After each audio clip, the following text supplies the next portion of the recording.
So, good afternoon, everyone. I'm Professor Rafael Perini from University of Caxias do Sul. We are here in this session. There's an echo here. Okay.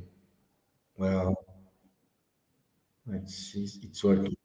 This session brings together the leading international researchers to discuss challenge and the urban survival, climate risk, technology, refugee dialogue. We especially address the transformation required for cities to adapt to environmental, social, and economic disruptions, while building pathways toward a sustainable and resilient focus on justice and equity in the face of climate risk.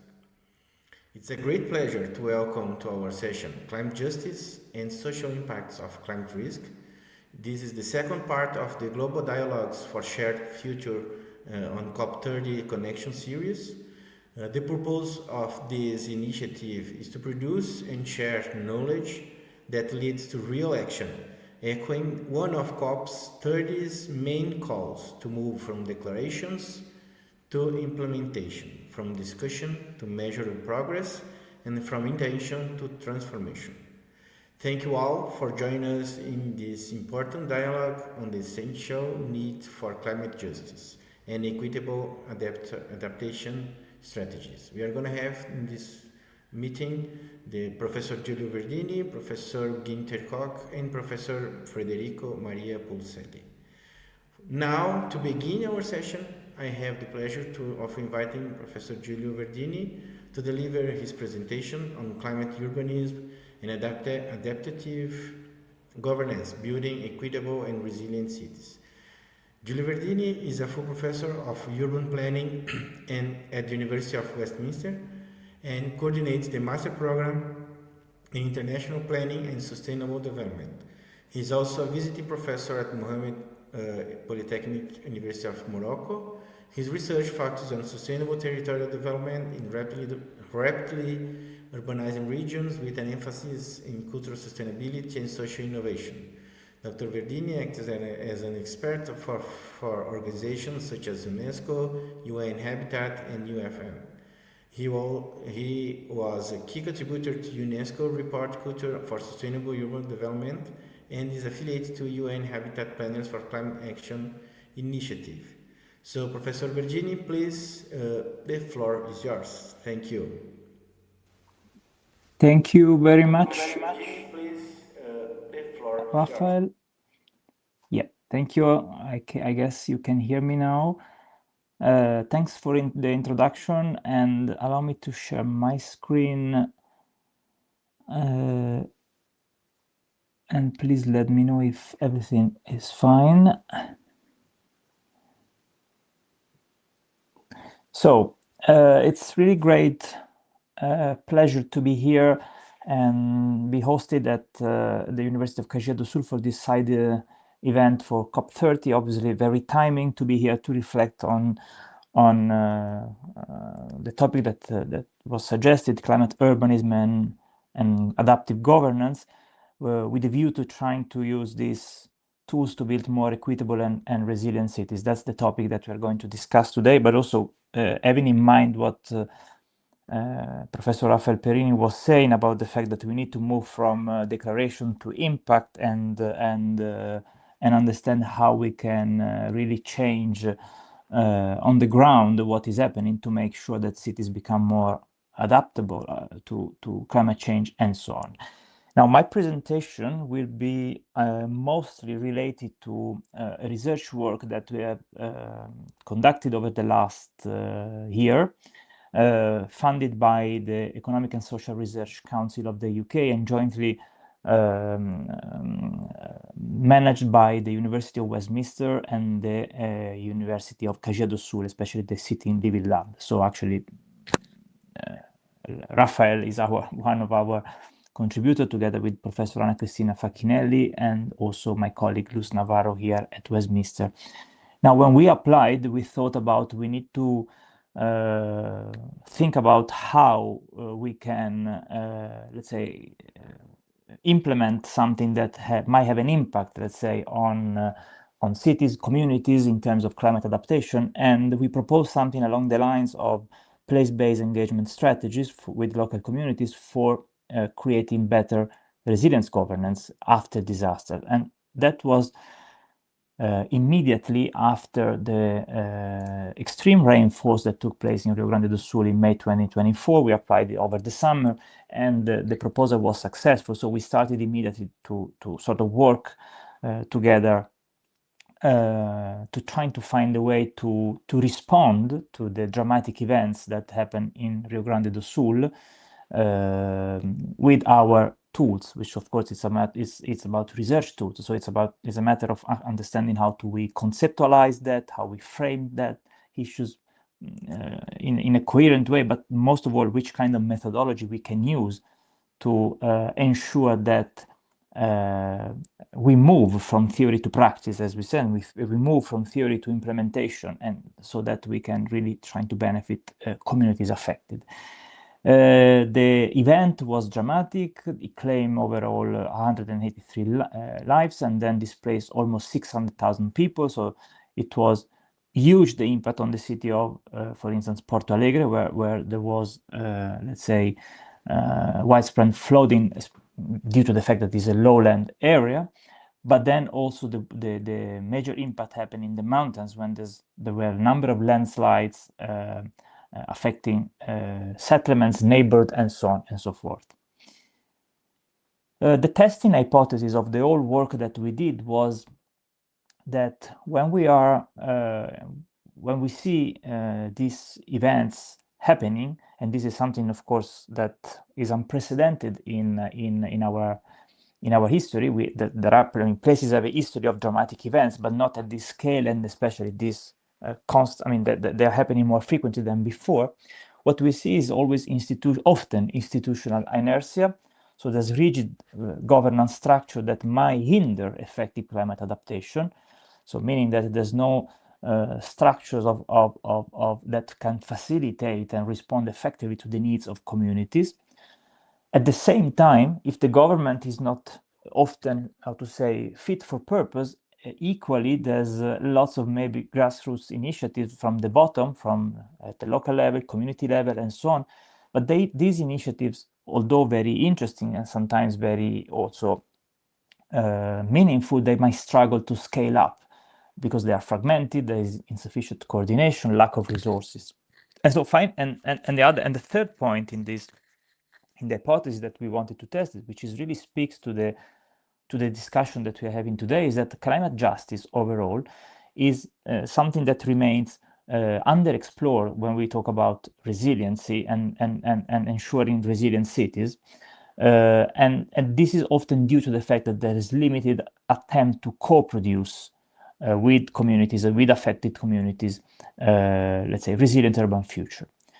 So in a way, behind this hypothesis, we were trying to advocate for the resilient city that we want, which is a collaborative city in a way, which brings together all the stakeholders and actors towards a common goal. And this is a typical, aspect of when we think about governance. But the other is that the anti-fragile aspect of it, which is how we can understand the vulnerable people, which, as we know, are disproportionately affected by these events, and how we can map those vulnerabilities, how we can understand them, so that we can then empower people, we can give agency to those people, and potentially raise their voice, and so on. So finally, which kind of tools we might need to put in practice to achieve that?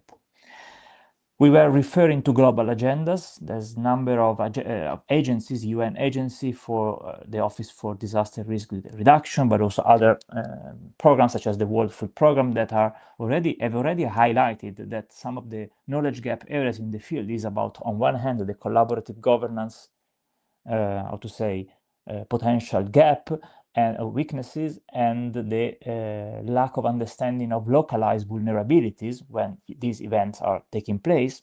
And on the other hand, there's a number of different attempts done at various levels, either UN or more like regional, local level, on testing different, for instance, anticipatory tools to get cities more prepared, and also testing more sort of community-oriented forms of design and assessment of local assets to capture this kind of situation. So the final aim of the project was really to understand in the context of Caxias do Sul and, in the context of Rio Grande do Sul and particularly Caxias, what were the weaknesses and the strengths of the way in which the disaster was faced, and therefore what is what we can learn for moving forward, for understanding the governance of disaster preparedness in this region. What were the socio-ecological vulnerabilities of the system, and then how can this the local knowledge that is available at the level of municipalities, communities, and so on can be leveraged, and which kind of partnership can be leveraged to build this long-term resilience. Now, the conceptual framework that we developed to link together climate urbanism, resilience, and climate justice is, this sounds kind of complex, but it's taking into account a number of different dimensions, which I think are essential if we are taking all them together to really find ways for addressing these issues. Let me start by the core, which is adaptive governance. In literature, there has been, over the last 10 to 15 years, there has been lots of attention to a number of different issues and dimensions, such as for instance, to make sure that governance is more capable to adapt to whatever risk or stress that is facing. So it's polycentrism, decentralization, is on the other hand, participation and trust among all the actors involved in the process, is the self-organization of a number of bodies within the system, and so therefore how you enable this self-organization to rise and flourish, and then the learning and innovation, so the learning from past events and so on that can then improve and help to innovate. And all these dimensions of governance would speak to the persistence, the adaptability, the transformability of the system, and the preparedness of the system.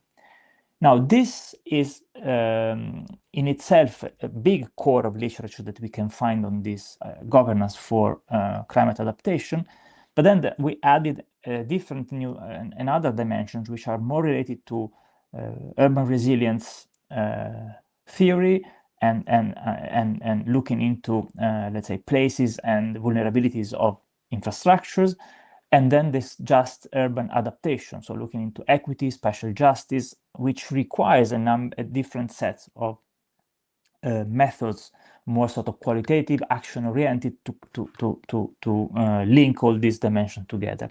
And then also the institutional dimension of it, which looks into power dynamics, power relationship, but also path dependency, which is somehow telling that it's very difficult to, as I was saying before, break those barriers, break the inertia of system, and also break the power dynamics which are embedded in places.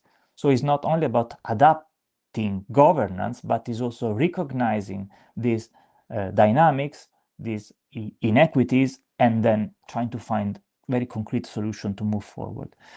So the focus of this research, at least what came up from the literature we conducted, was that, we need to kind of focus on resilience that is transformative. So it is not only responding to the shock and stress that that are induced, but it's also transformative. So opening up to opportunities that can modify the status quo, and then also this idea that resilience is politically, and there has been a way to depoliticize this, but actually we need to bring back to the core of this discussion, climate injustice and so on.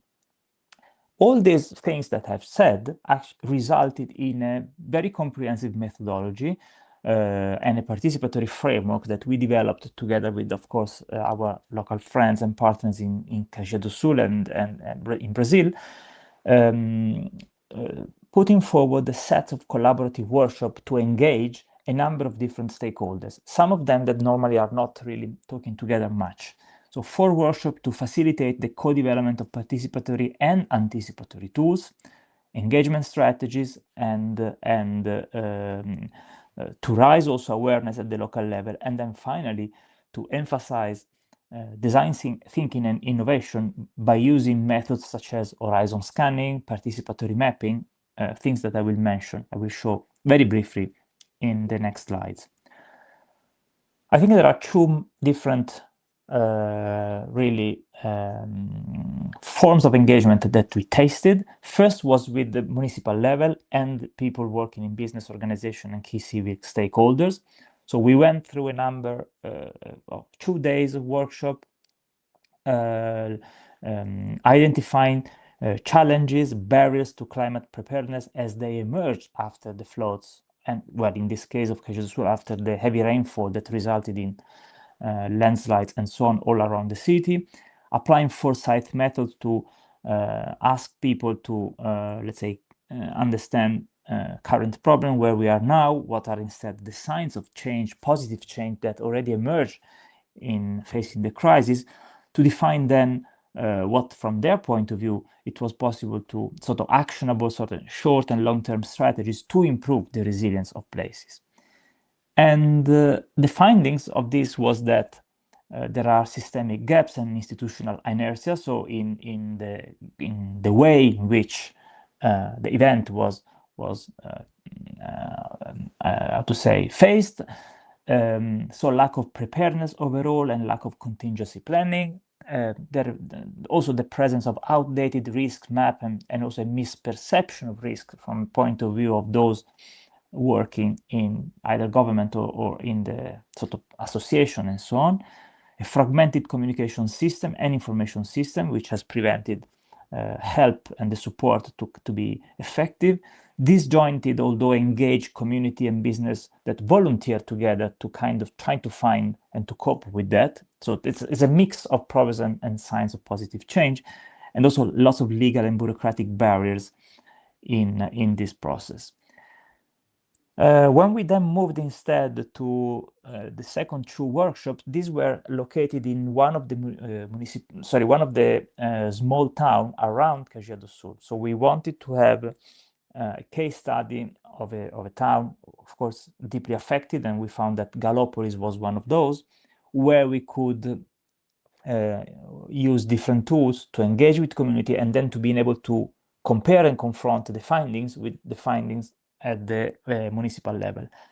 So the scope was to explore the risk and the vulnerability that the community experienced during the floods and the landslides, and then facilitate this discussion to enable a better understanding of the challenges of the community. So really was a matter of, on one end, to raise awareness, but also to really understand assets, resources, problems, and vulnerabilities.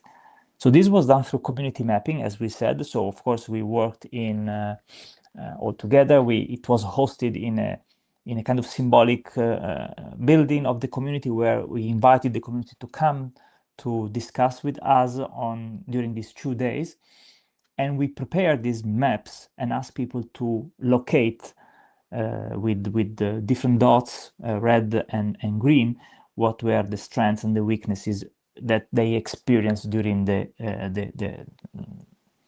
dramatic rainfall events. And obviously the problems are those local, where, for instance, the river was flooding, landslide happens, there were localized problems related to that, but also strengths such as places that were in itself more resilient than others due to, for instance, their morphology, their barriers that they had, their position, and so on. And interesting, some of those, and then we map that in understanding, you see, with these violet dots, where some key areas where the community recognized their strengths, so places where they could be used for,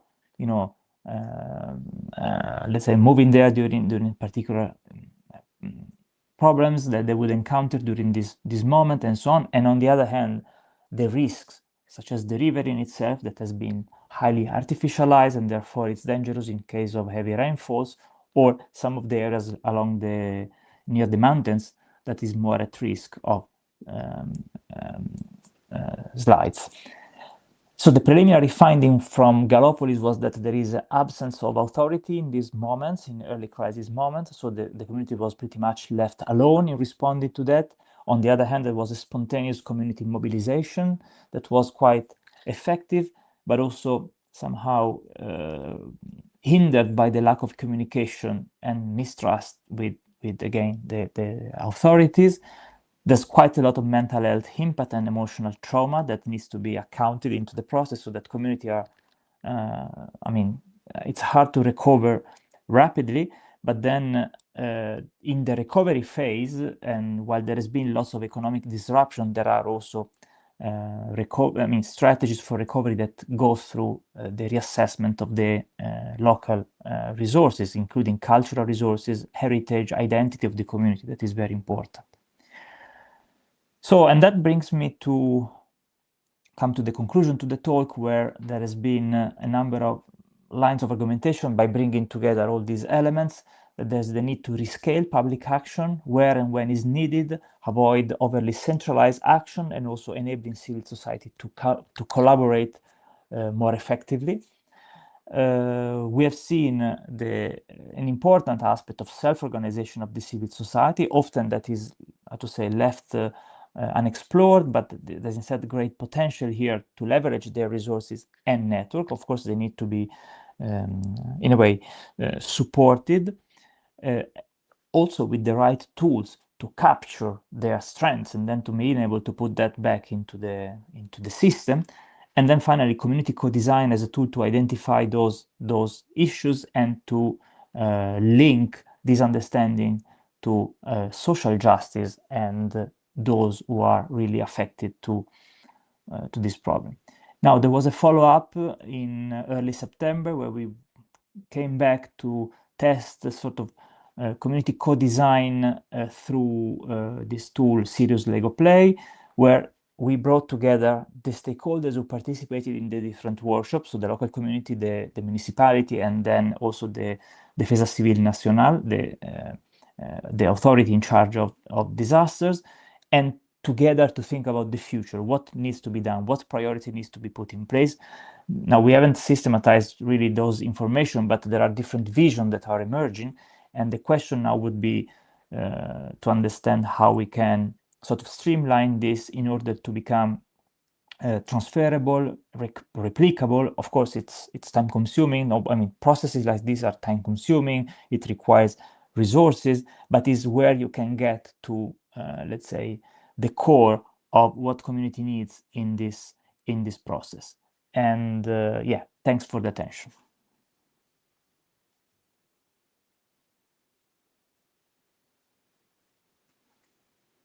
Professor Verdini. It's been a pleasure to work with you in this project, you and Luz and Professor Anna. And thank you for insightful presentation and the reflections on equitable urban futures. And now, continuing our discussion, it's my pleasure to invite Professor Ginter Koch to share his perspectives on climate refugees and forced migrations. Professor Ginter is a renowned expert in knowledge economy, innovation, and research management. He studied computer science at the University of Karlsruhe and has an extensive background in both business and academia. In his career, he served as a founding General Director of European Software Institute and CEO of the Australian Research Centre. He's the founder and spokesman of the Australian partnership company Execuperi. He's a co-developer of standardized intellectual capital statements. He holds an adjunct professorship at TU Graz, and he was Secretary General of the New Club of Paris. He also founded Humboldt Cosmos Multiversity in Tenerife, and he's a member of the management board of the World Capital Institute. Dr. Ginter, thank you for your presence, and the floor is yours. Thank you, Professor. Thank you, Raphael, for this introduction. Is recording okay? Because I have a feedback noise in my loudspeaker. Is it okay now? Okay. Raphael, could you put The first slide. Okay, so this is the announcement, and I think my affiliation with Humboldt Cosmos Multiversity, which is situated in Tenerife in the Canary Islands, is, let's say, the background in front of which I'm conducting this discussion by today. As Raphael has pointed out, I have so many affiliations, and I will focus very much on this aspect of islands. If you could switch to the next slide, please. The next one, please. So if you are looking to the reports on COP30, there is one statement which governs more or less the whole conference, which is shown here on the left upper corner, which says COP30 in Belém is putting people at the heart of the climate action. And this is what I like to talk about. As well, I make a reference to the right bottom poster, which says cities in Global South must prepare for climate migrants. And this has a little bit to do with the speaker before me, and which put some relation to the other announcements. I just put together on this slide a series of announcements being made by different media, by COP30 itself, etc.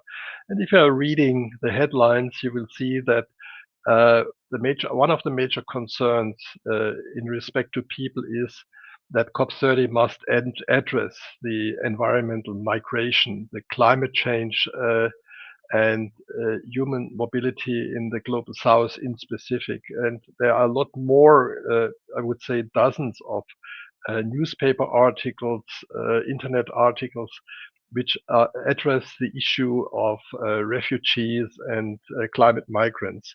We all heard about this, and I would like to go to a little discussion. What are the reasons for migration? Please, next slide. So migration is a global phenomenon, and this is not driven by a single factor rather than by a variety of interconnected factors.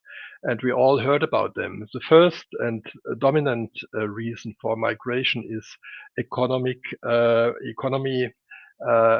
It might be poverty, it might be wage differences between different regions, or labor demand, as is the case, for example, in the Emirates, in the Gulf area.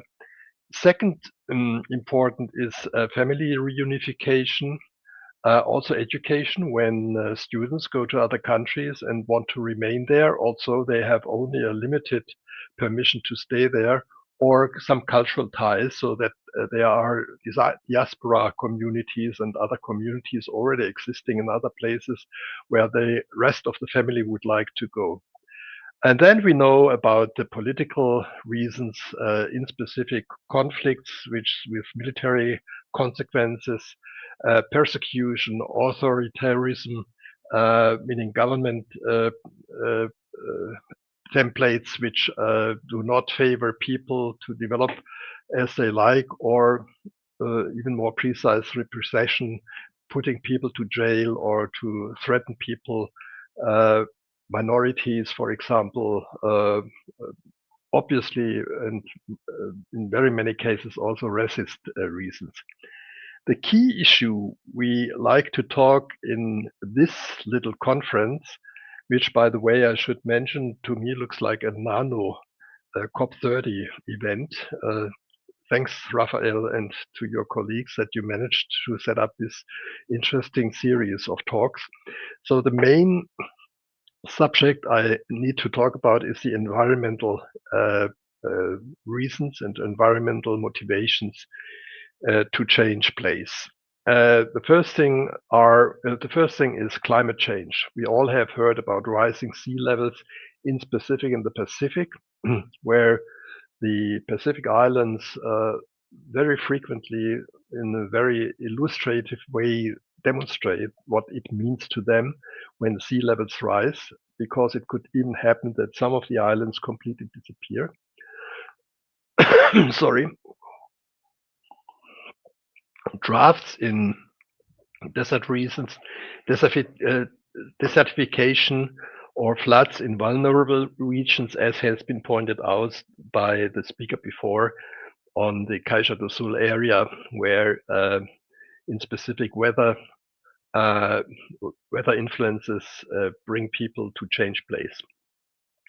And this brings the next motivation: natural disasters like earthquakes, hurricanes, tsunamis. We just recently heard about Jamaica and the hurricane. And the hurricanes in general are much stronger than in the past and much more disastrous than in the past. And finally, one motivation is also demography. We know that there are countries, for example, in Africa, where the average age is under 30 years old, or the other end might be aging populations, as is the case in Far East, for example. So all the importance of these drivers varies across the global regions. Is shaped by local histories, by governance and environmental conditions. So what it means, and please go to the next slide, that migration is a multifaceted issue. It reflects deep global inequalities and imbalances in wealth, labor needs, governance, and environmental security. Still, economic opportunity remains the top driver. Political instability is the next one. Climate change is an increasing motivation to change the place people are living. And of course, also demographic pressures are gaining influence, especially in regions with increasing vulnerabilities, as we have discussed in the presentation before. The root causes require coordinated international policy. So there will be an increasing role by international organizations, as is the United Nations, and COP30 in specific is the occasion and the place where these things have to be discussed and negotiated, and long-term development strategies have been developed for how to get a grip on the migration issue. Next slide, please. To give you an impression about the size and the dimension of the problem, the United Nations Department of Economic and Social Affairs, UNDESA, calculates that roughly more than 300 million people are on their ways to migrate from one place to another. Sorry, this report is true for 2024. There is not yet existing any number for this year, but the estimates are still above 300 million. Now, the global migration paths and the picture indicates a little bit how these paths look like, and there are sometimes huge distances which have been bridged by migrants. The global migrant motivations are very much different in the different areas of the world. Europe has strong intra-European mobility, in specific since the Ukraine war. A lot of people stream from the eastern part of Europe to the western part. And there is also immigration pressure for economic reasons, mainly from Africa, North Africa in specific, the Middle East and Asia. North Africa has a different motivation. The same holds for Canada. It's about labor needs. Still, the United States have, and these needs, for example, in for farm workers, is one of the driving forces to attract people from the south of the American continent. But there's also a climate-driven immigration increasingly from the affected regions, and we just heard in the presentation before what could be these motivations. I could continue to read through this list, and you may follow it when the presentation is disseminated. I would like to mention that one specific case to me is interesting to be discussed here, and this is the case of Africa. Africa has a lot of internal mobility, and you may have heard about, for example, the Sudan catastrophes which bring people to move from one country to another. North Africans like to transit to Europe for economic reasons firsthand, but there is one climate-driven area, which is the sub-Saharan Africa, where both political instability, I mentioned Sudan, and economic hardship is very much the driving power for people to migrate. And of course, we are here to discuss this, the climate stress. Next slide, please.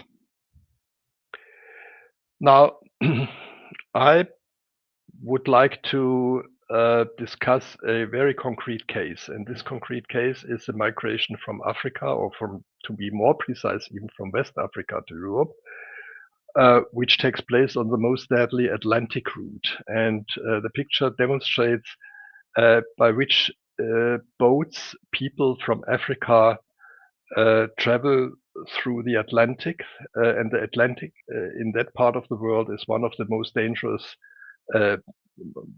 seas.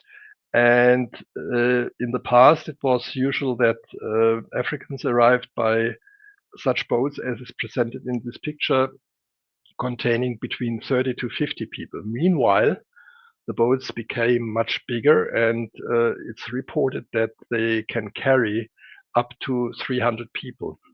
Now, what does it mean, migration from West Africa to the Canary Islands? And I'm taking this case specifically because I'm living in Tenerife. And so this example I'm presenting here is very close to my perception, and we also can observe what happens in the Canary Islands. Only last year, about 47,000 migrants came from West Africa to the Canary Islands. And to give you an impression on the dimension, the total number of migrants coming to Spain, because the Canary Islands belong to Spain, is 70,000. So 80% of all the migrants from West Africa land in or strand in the Canary Islands. This number of 70,000 compares very much to the number of migrants to UK, and you may have just heard the most recent news, what UK is interested to do in order to defend against illegal migration.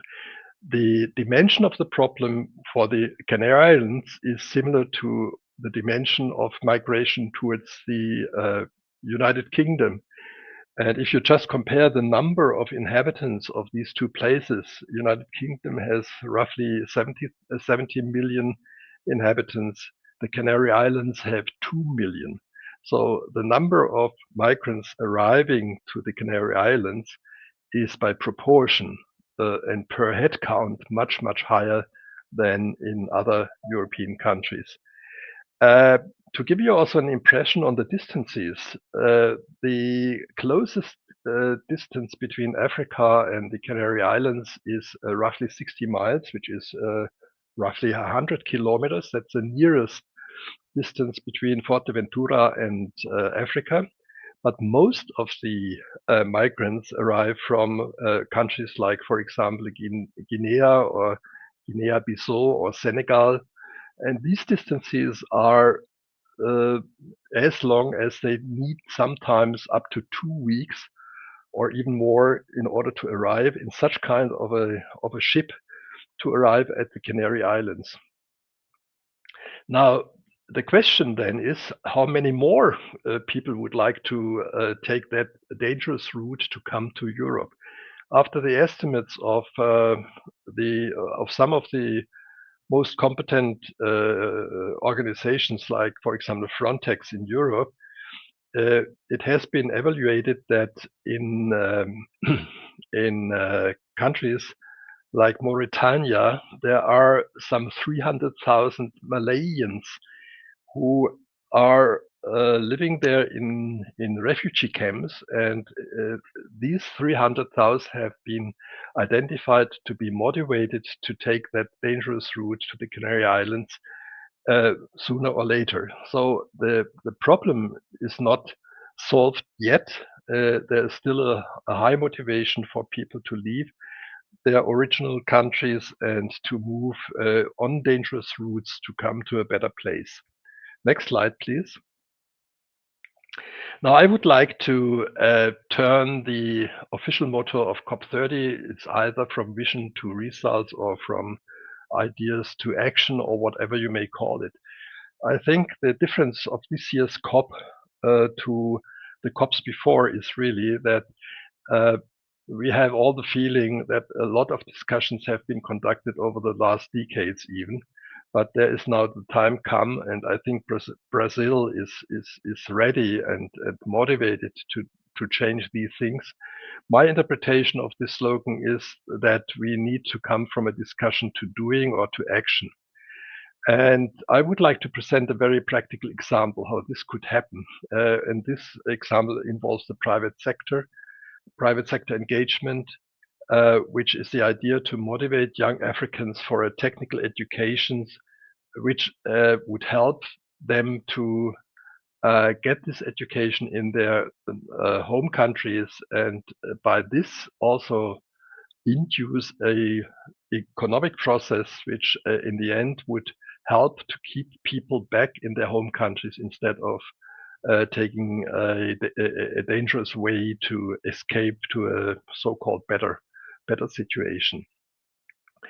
Let me start with a very specific idea, and you can see on the right side the map, which indicates shows how electricity coverage exists in Africa. And one of the ideas is that renewable energy leapfrog in West Africa could take place, as it was the case with telecommunication and telephony in the past. The telephony revolution in Africa was driven by the fact that they did no more need have any wired landlines in order to connect telephones to a communication system, rather than to have an infrastructure with mobile telecommunication, which allows many Africans, and by the way, those coming from Africa to Tenerife, currently many of those are equipped with smartphones, and they are very intelligent in using smartphones. So what I want to say by this example is that these people coming from Africa are not totally uneducated and totally stupid. They have a lot of background knowledge in the application of telecommunication, for example. Now, there has been made a study that this leapfrog change could also happen, could even better happen if the energy infrastructure could be improved in a short amount of time. Please show the next page. And the strategy is what is called Powering Africa, the transformation impact of regional energy projects in West Africa. And now the question is, how does energy come to the households? And there is one company, and I think this is one of the best examples I discovered, in specific from the perspective of the Canary Islands, because I'm in touch with these people and we are discussing if an educational project could start in the Canary Islands for young African refugees who have stranded in this part of the world. Now, this company is called Festo. Festo has a daughter company which is called Festo Didactic, and it's the training division of a larger group. It's a company of about 25,000 employees. It's not for German conditions. It's not a very big company, not to compare to Bosch or Siemens or something like that. It's what we call a middle-level company, but globally active. And their strategy is, before they enter a new market and establish sales infrastructures in new markets, they think that their products need a certain competence in being applied. So their strategy is first education and then to sell their products. Now, Festo Didactic serves as an educational institution which helps to bridge the gap between technical demand, and in this case, it's energy demand, building electrical infrastructures also for households and skills training, which is focused on the development of technical expertise for small electrical solutions. That means a training to people which are called needs. These are people who are not in education. I have to go to the next slide, please. It's explained here. Needs are not in education, not in employment or in any training. And this is a usual case we know about, meaning many of these young Africans stranding in the Canary Islands, they have no specific education and they cannot demonstrate any kind of formal education or degrees. And so the concern is really, in order to motivate these young people to stay at home, how can you educate them in a short amount of time so that they have a competence which they can apply in very practical terms? And this competence is household electric engineering or household electrician education program. And the idea of this Festo company is to cooperate with non-profit organizations like the Don Bosco network, for example, but also with other organizations in order to implement and to multiply this education project. Why I'm telling this? I'm telling this story because I think that if you are aiming at putting ideas into practice, implementing things, and no more to discuss things, we need to have practical examples. My experience is in the Canary Islands, I spent years over years, to be honest, to address the European Commission, the national government, the local government, the regional government of the Canary Islands, with, I must say, nearly little success. The political attitude also in Spain, also the prime minister has a different attitude, but in general on regional level is that they all fear the influence of the very rightist parties, which is in Spain Vox. And these parties very much oppose any kind of immigration because it's their big topic. But if you compare it, as I said before, to the immigration numbers to the UK, for example, in total, this is a little problem for Spain. And the prime minister here even said, okay, what's the concern of the rightist parties? These people, these 70,000 people coming to Spain, most of them, they integrate in the work market, they get educated in some way, and they provide, they are taxpayers, they are good neighbors in this country. And I think this is a very good example to demonstrate how immigration can also be managed. The big discussion, which I observe, is always about the legislation issue, the rules to be set up, and it's clear enough. They have an orderly system to get people to organize immigration, but in essence, I think there are many good examples, and this is one which I wanted to present, by which you can have a controlled way for immigration, or what is the other main motivation to prevent people to take a dangerous route to come to Europe in this case. And I think the basic message I want to leave by my presentation is there are ways and means how you can do in practice, how you can provide in practice that the refugee problem can at least be mitigated or being organized in a different way. That's it, what I wanted to tell you. Thank you very much. So, thank you very much, Professor Ginter. So, for your essential presentation on the human and social impacts of climate risks. And now, to continue our session, I'm pleased to invite Federico Maria Pucelli, who will speak about From Footprints to Fairness, Rethinking Indicators for Just Climate Transition. Professor Federico is a researcher in environmental chemistry and sustainability and a professor at the University of Siena, Italy. He specializes in the scientific and biophysical aspects of sustainability and is the co-author of 2 books and over 70 articles in scientific journals.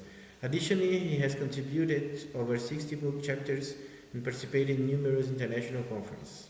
Since 2022, he has also presided over the teaching committee for the environmental science and ecotoxicology courses at the University of Siena and is a member of the RUS Education Group. Please, Dr. Pucelli, thank you, and the floor is yours. Well, thank you for inviting me. I'm very happy to be here, and I would like to link to Professor Koch's presentation to remember the 150th anniversary of Italian immigration in Rio Grande do Sul, and would like to take this opportunity to thank again the delegation and the friends from the University of Caxias do Sul for coming to Italy and to Siena in particular, and giving a beautiful lesson based on this on the story in October. Now I can share my presentation. Let me.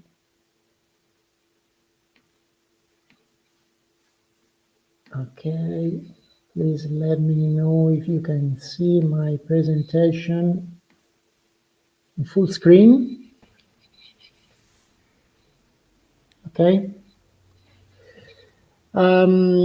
Yeah, my presentation From Footprints to Fairness is something that can be linked to the statement by Professor Koch From Discussion to Doing, because what are footprints? Footprints are signs that humanity leaves on Earth, and these traces and impacts can be on water, on land, on resources, and also on people. Just think at, for example, the so-called slavery footprint that measure the level of exploitation of other people to produce the goods and services we consume every day.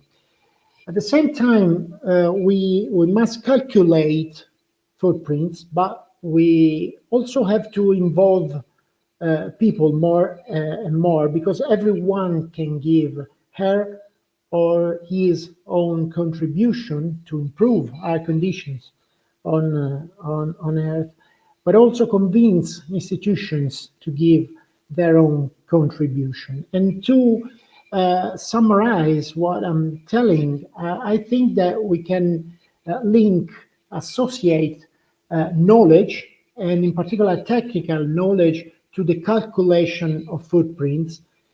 And we can associate at the same time education, communication, and dissemination as a prerequisite for fairness and justice that depends on the level of spreading and diffusion of this kind of tools and instruments that are useful to understand better and better the relationship between humanity and human activity on one hand, and the dynamics on Earth on the other. I would like to give you 3 examples of engagement and involvement of people taking advantage or starting from a huge number of environmental accounting systems and methodologies and indicators and consequently footprints we can have right now in literature and in practical terms. The first example is related to the way in which we can disseminate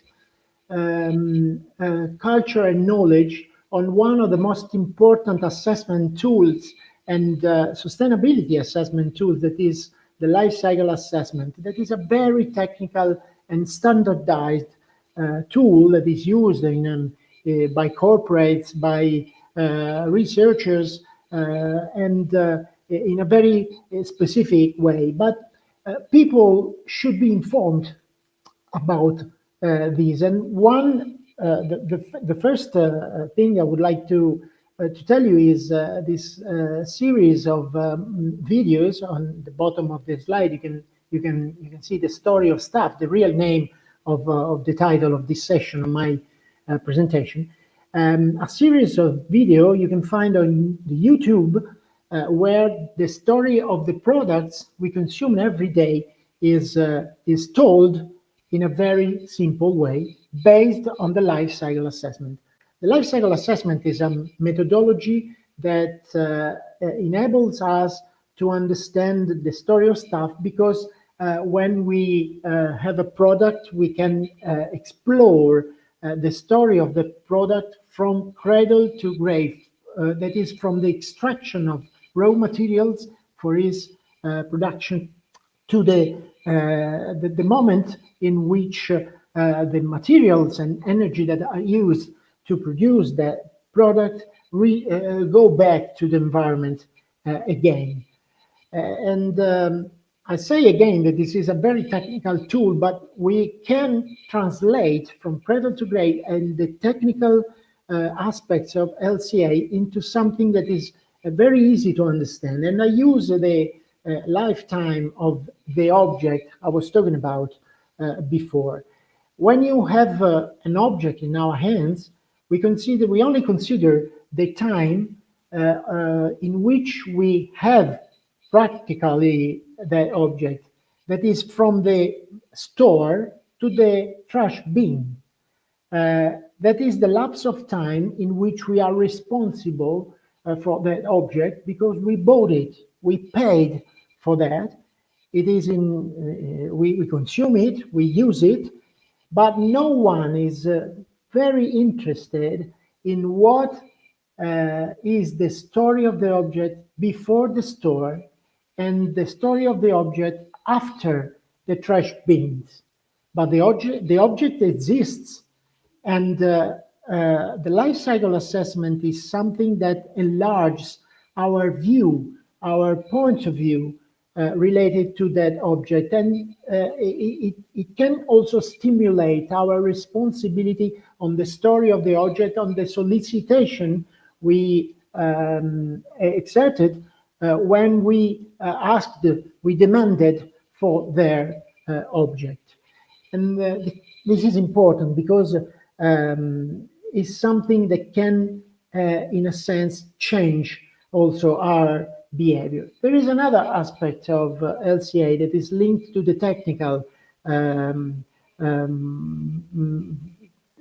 things that connect with the life cycle assessment tools.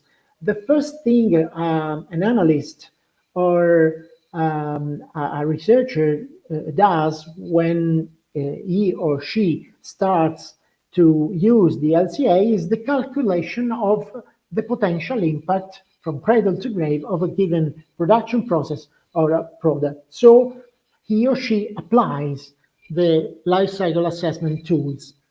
And this enables to have a system representation and data collection, to pass from not knowing to knowing something, and have the calculation of some results.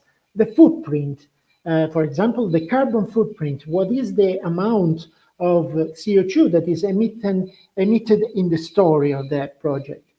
And the analyst at that point is very happy because he calculated a number that is very important to quantify the pressure related to the use of that object. Is that sufficient? Is that enough? No, because after the calculation, we have more information than before. And then we can do something to improve the production process by interpreting results. So we can pass from applying to acting and doing something to improve our relationship with the environment, for example, by changing something in the production process or in our behavior with respect to that object.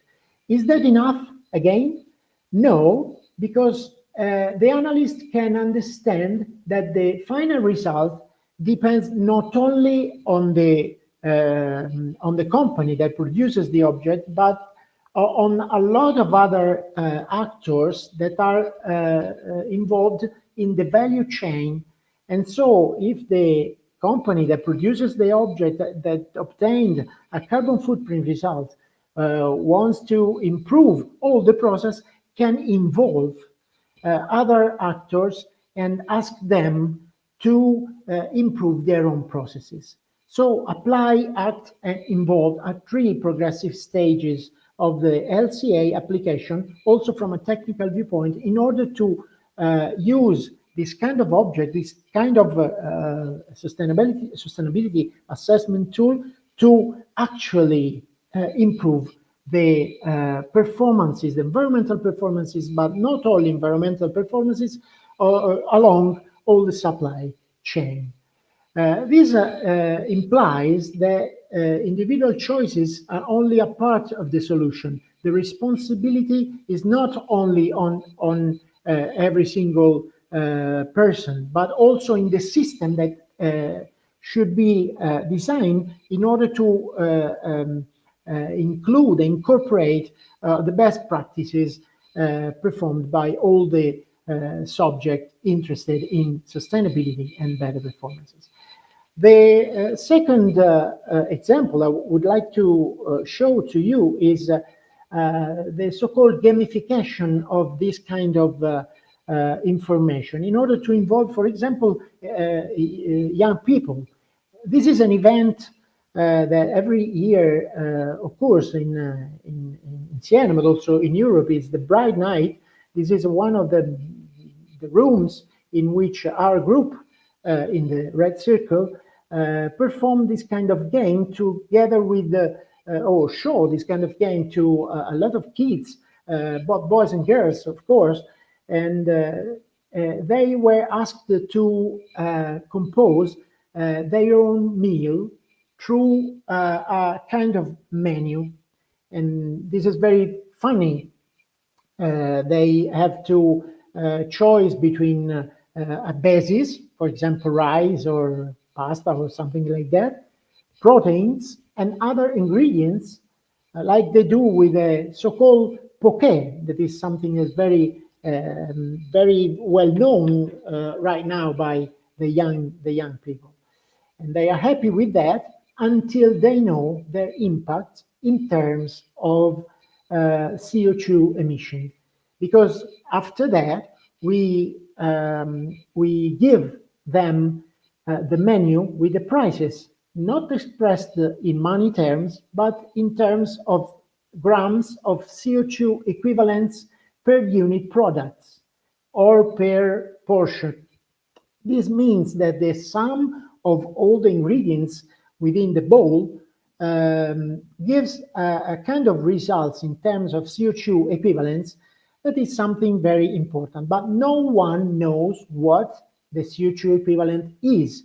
Then we transform this kind of impact into something more understandable. That is the distance that an ordinary car with an emission factor, for example, for the use of diesel, can cover with the same emission of equivalent CO2. And this is something that we calculated in order to be understood by friends from Caxias do Sul. Something can correspond to the journey from Caxias do Sul to Flores da Cunha, to Gramado, to Pelotas, and so on and so forth. This is comparable, these distances and this kind of emission is comparable with just one bowl of meat measured in terms of CO2 equivalent, considering the life cycle of all the goods that are, or the products, the foods that are represented in the initial menu. And kids are very interested in this, because no one before have never explained this kind of parallel level of impacts. Another example, I call it dancing with Matisse. Who is Matisse? Matisse is the man on the left of these two pictures. The other one is myself. We were dancing in Siena when in March, Matisse Wackernagel came to Siena because he was awarded the Laurea Honoris Causa in Ecotoxicology and Environmental Sustainability, because his great effort to invent, promote, and divulgate the well-known ecological footprint methodology. He is the promoter of the ecological footprint right now. So, why dancing with Matisse, and why the ecological footprint? Because the ecological footprint was the basis of a very nice research project called USTEPS. You can find it on the internet. And within that project, we produced an app. The app to calculate the university ecological footprint. That is the ecological footprint of a university campus that is available in 4 languages, including Portuguese, and everyone can use for free this kind of app. You can go to the website of the USTEPS project and enter the University Ecological Footprint app, and then after registering for free, you can insert all the data following a framework that is shown in the app, and save your data until the end, when you can have the ecological footprint of the institutions. The rationale behind the calculator is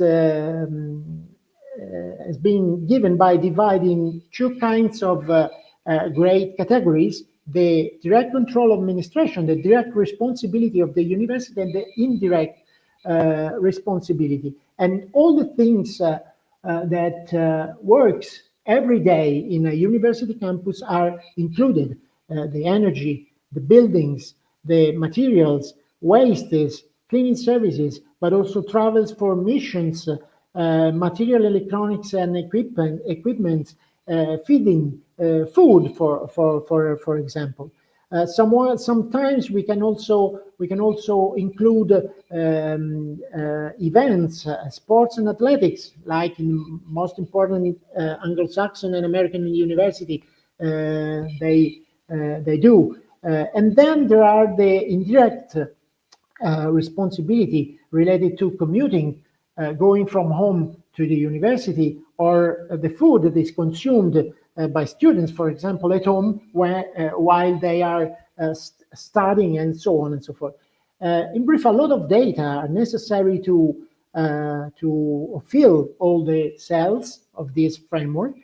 Every aspect has its own place to fill, and the result is something that related the activity of the university campus to ecological footprint expressed in terms of global hectares. For example, this university, probably is the University of Siena, has an impact equal to 14,000 global hectares divided by all the activities. This is a tool that enables us to identify a hotspot and eventually and possibly try to improve our performance.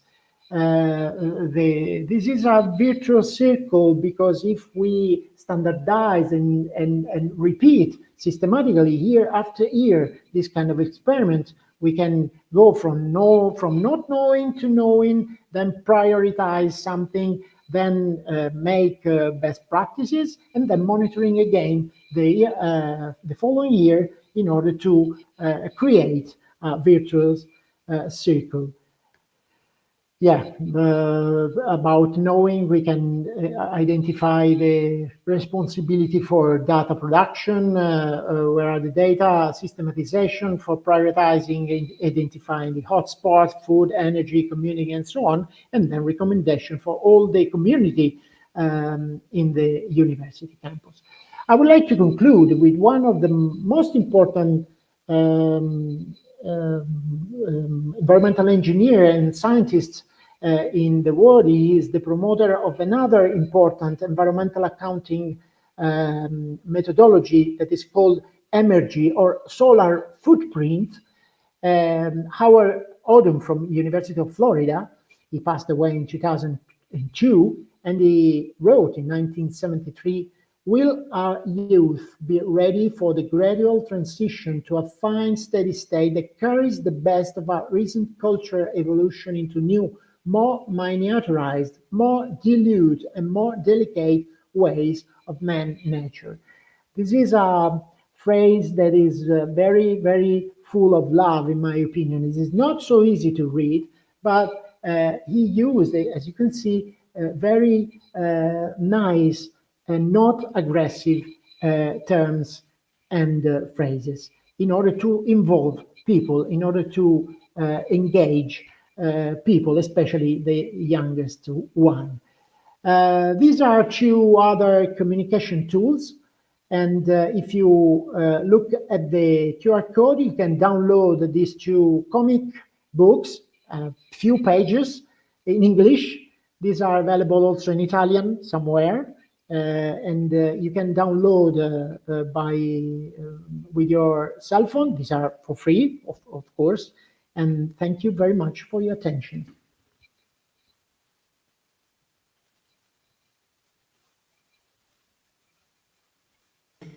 Okay. So thank you very much for our speakers, Professor Verdini, Professor Cook, and Professor Pucelli, for your valuable contributions. I think it was very important meeting to have some very specific and important thing to talk. We have just heard complementary perspectives that bring together governance, social impacts, equitable metrics, all essential to rethinking the role of cities and communities in the face of climate crisis. So at this point, I'd like to make some questions to each one of you, if you don't mind, to respond in a few minutes, something like this. Like for Giulio, based on your presentation, what do you think are the main governance transformations you believe cities need to ensure equity is central to their adaptive planning? Talking about governance. Thanks, Rafael, for the question. So, what the governments should do? I mean, that's a tricky question. I mean, I think that most of the literature around adaptive governance is really referring to, let's say, how to we can make a smooth, as I mentioned earlier, collaboration among all the actors involved, how we can enhance communication. So it's really a lot about soft action that can be taken, because there is an assumption that government are still pretty much sort of top down in their approach. They are not decentralizing properly or effectively when it needs. And I don't disagree with that, of course. However, when we speak about equity needs also resources to be allocated, because it's not only about co-producing, it's not only about communicating, it's also about a matter of having resources that can tackle some of the issues that the governance and the improvement of governance cannot solve alone. So I think we need to be clear about, if we want to move towards climate justice, we need to both improve the system and the soft elements of the system, but at the same time we need to think in terms of allocation of resources. I mean, it's not the case that all the discussion within COP in the past, in the recent past, I mean, I think from in the last 2, 3, 4 editions was all about climate justice, meaning allocating funding from the historic polluting countries to help coping with climate emergencies among the most vulnerable one, and that so therefore that comes with resources. So that can be one way in which we can see the problem if we want to be serious about resolving it. Thank you. Thank you very much, Julia. And again, also now for Professor Koch, given that your presentation emphasized job creation program as a strategy to prevent unnecessary migration, how can these human capital solutions be scaled up and integrated into COP30 international policies as a primary systematic strategy to mitigate climate-driven migratory pressure on the global south? What do you think is necessary to be more practical with and scale up these kind of solutions that you showed us? Well, I think that, of course, as I said, it's needed that large organizations, global organizations like the United Nations, have to take care on these types of agendas. However, and this is an important point, and I'm very fascinated also about Frederico's presentation, taking university campus as a model case. And this is in addition to what I was discussing about. Of course, we need to scale up, but we need to start first. And to start first means that we need to take the situation as is and create models which are feasible, which work. And the case I'm presenting is that I'm fundamentally convinced that islands, for example, are ideal compartments, so to speak, where experiments can be done. I even claim, and I made a presentation once on this, that an island or any kind of limited structure could be a university campus, for example, which is also an island in a sense, that these are typical living labs.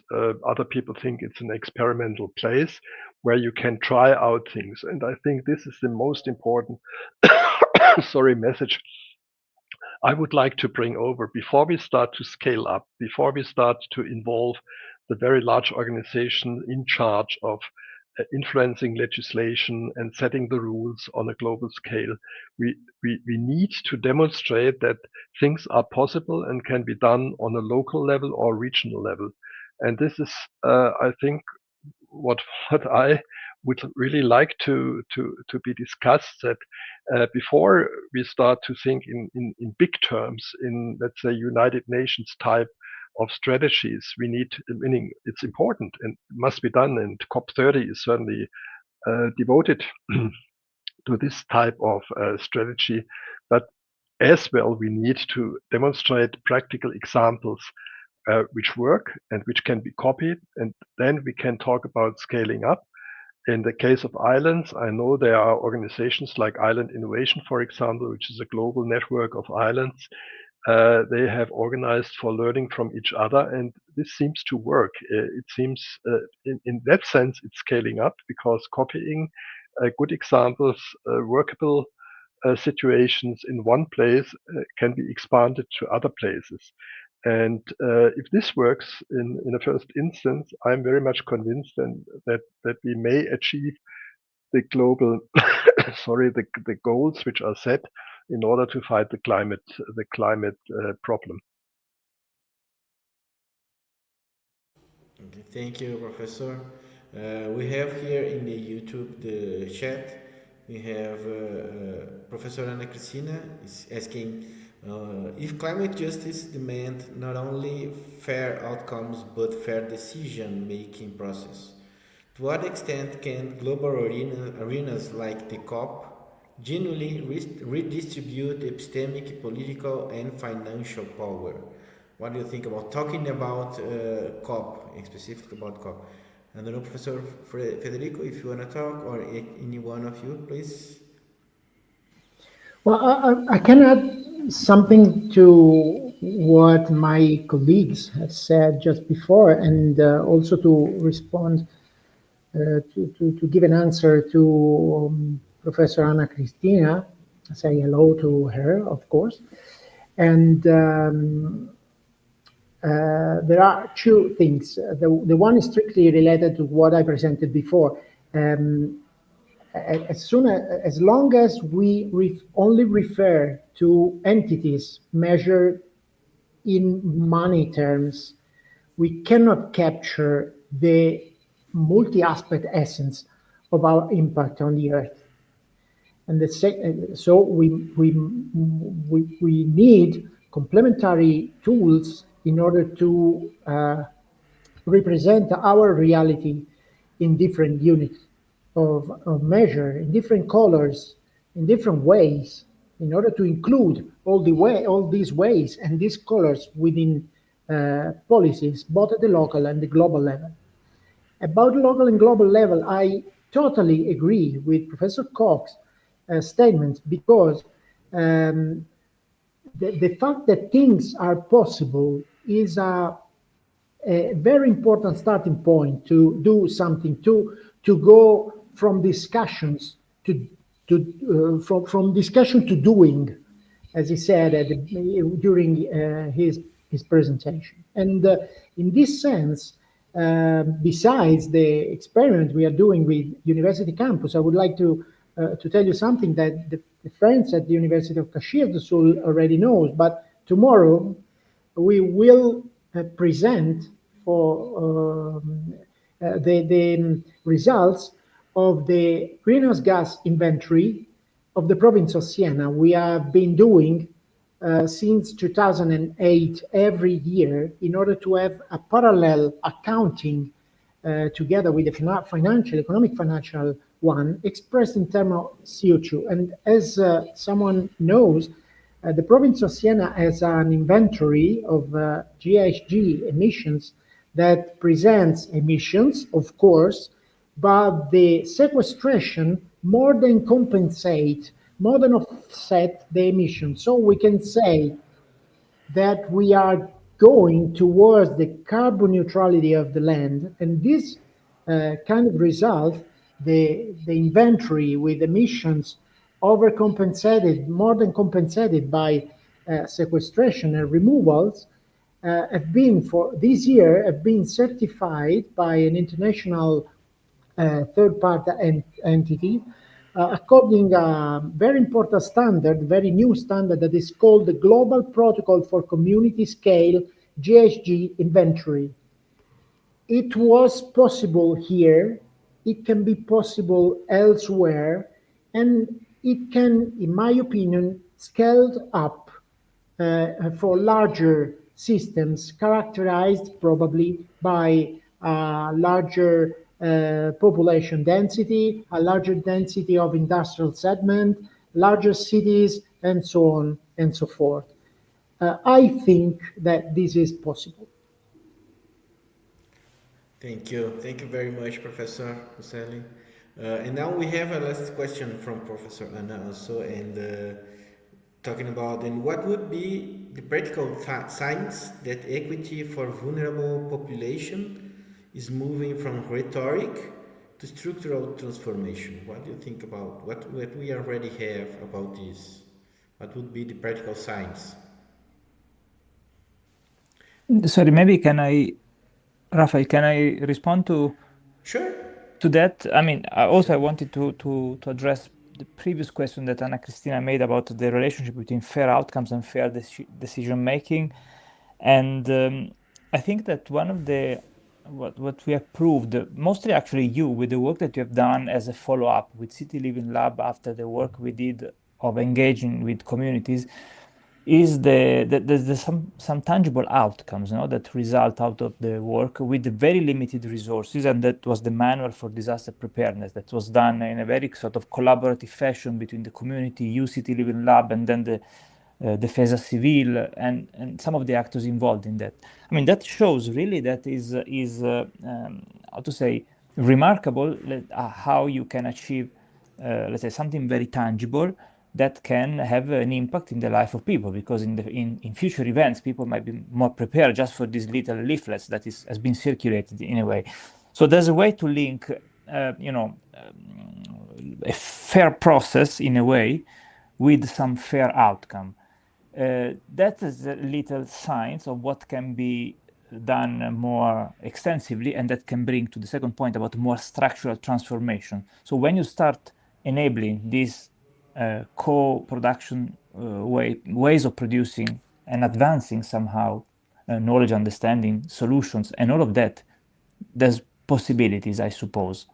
So I think your work and not our work is showing that pathway already. Okay. Anyone else? If not, I think we can. Professor Ginter, please. You were part, Raphael, in the introduction of a bootcamp event which we had in Tenerife just last week. And what I would like to comment on Anna's question is that in the academic environment, it's relatively easy to have that kind of events or little workshops or whatever you may call it, the bootcamp approach, where students come together with professors, etc. Now, this is a model which works pretty well in the academic environment.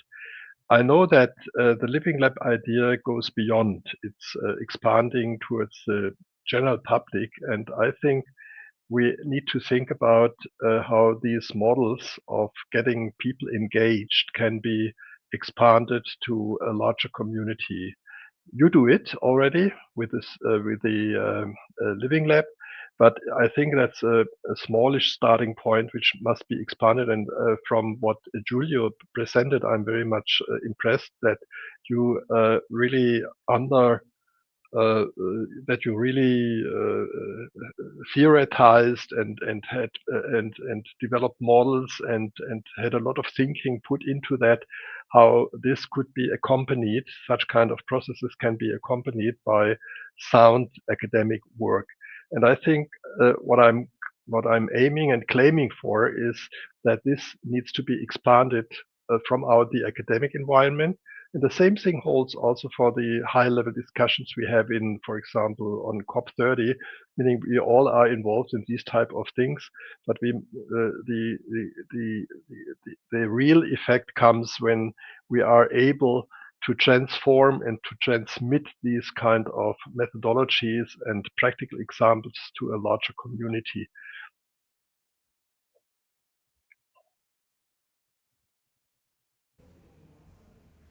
So, okay, I think we are closing the second day now. Thank you very much, Professor Koch, for your contribution now, and for all of you.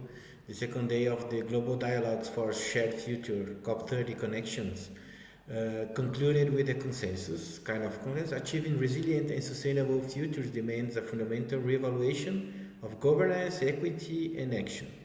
The key findings emphasize that effective climate adaptation requires overcoming institutional inertia and fragmented systems by formally leveraging local knowledge and community self-organization for robust implementation.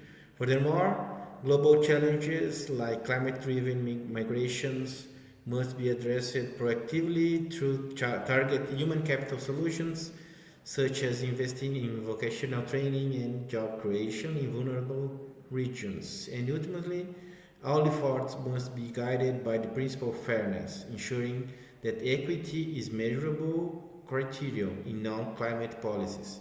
This transition called for a systemic shift to translate dialogue into demonstrable, scalable action. So thank you all very much for your contributions in this afternoon, and hope to see you again in the next events that we are planning to do this like a regular event, in the next few days, years, weeks, months, I don't know. And also, we would also like to express our sincere gratitude to our technician, João, this excellent support on the transmission today. Thank you, João, and thank you all for your participation. Thank you very much. Bye-bye. Thank you very much.